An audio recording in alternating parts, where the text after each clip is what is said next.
नमस्कार, मैं हूं doctor Manish single, medical oncologist, Apollo hospitals Noida and Delhi से।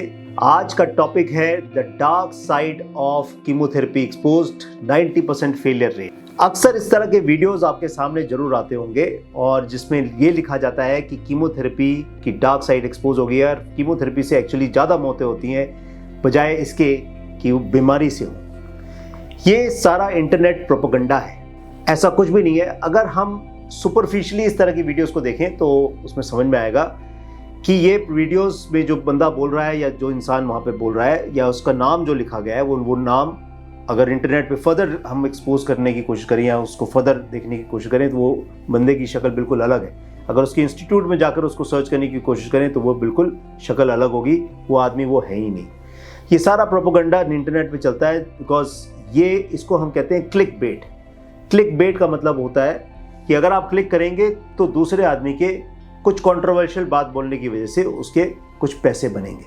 ये काफ़ी आम प्रोपेगेंडा है और ये इस तरह के प्रोपेगेंडास और भी चलते रहेंगे। इसमें कोई दो राय नहीं है कि कीमोथेरेपी एक आधुनिक तरीके से बनाई गई थेरेपीज़ है, पूरा प्रॉपरली रिसर्च्ड है और दुनिया भर में वही सेम प्रोटोकॉल सब जगह यूज़ होता है। कहने का मतलब सिंपल ये है कि यही अगर कीमोथेरेपी या यही बीमारी की अगर कीमोथेरेपी आप हिंदुस्तान में ले रहे हैं तो सेम प्रोटोकॉल है। वही अगर आपका तबादला हो जाता है, आप जापान चले जाते हैं तो सेम प्रोटोकॉल रन किया जाएगा। वही तबादला अगर आपका लंदन हो जाता है तो लंदन में भी सेम होगा, कनाडा हो जाता है तो कनाडा में भी सेम, अमेरिका में भी सेम, ऑस्ट्रेलिया में भी सेम, यूएई दुबई में हो जाता है तो भी सेम। यानी कि ये इतने इंटरनेशनली अक्लेम्ड और प्रॉपरली रिसर्च प्रोटोकॉल्स हैं कि इसमें कोई तब्दीली संभव ही नहीं। सब लोग आजकल गाइडलाइंस के मुताबिक ये इलाज दिया जाता है। हाँ, अच्छी बात यह है कि ये सारे के सारे जो कीमोथेरेपीज़ हैं ये एक रिसर्च बेस्ड हैं, यानी कि रैंडमाइज कंट्रोल क्लिनिकल ट्रायल्स के ऊपर बेस्ड होती हैं। अच्छी बात यह भी है कि साइंस अपनी कमी खुद पहचानती है और मानती है। जैसे कि हमने कोविड में सुना, कोविड की भी वैक्सीन बनी, कोवैक्सीन बनी, 79.8% सक्सेस रेट।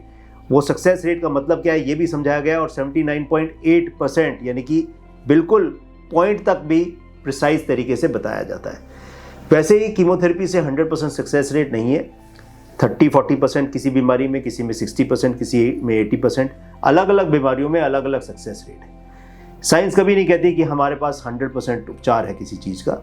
हाँ, जब हम काफ़ी सारे पेशेंट्स को ट्रीट करते हैं तो कुछ का रिस्पॉन्स बहुत अच्छा आता है, कुछ का रिस्पॉन्स उतना अच्छा नहीं आता है, कुछ का रिस्पॉन्स ही नहीं आता है। और ये एक फैक्ट है, ये एक साइंटिफिक फैक्ट है जो हमें एक्सेप्ट करना पड़ेगा।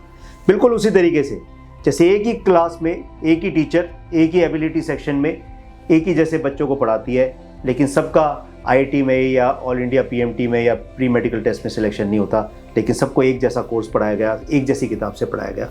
बिल्कुल उसी तरीके से एक ही इलाज से सब लोगों को इक्वल जैसा आउटकम नहीं मिलता।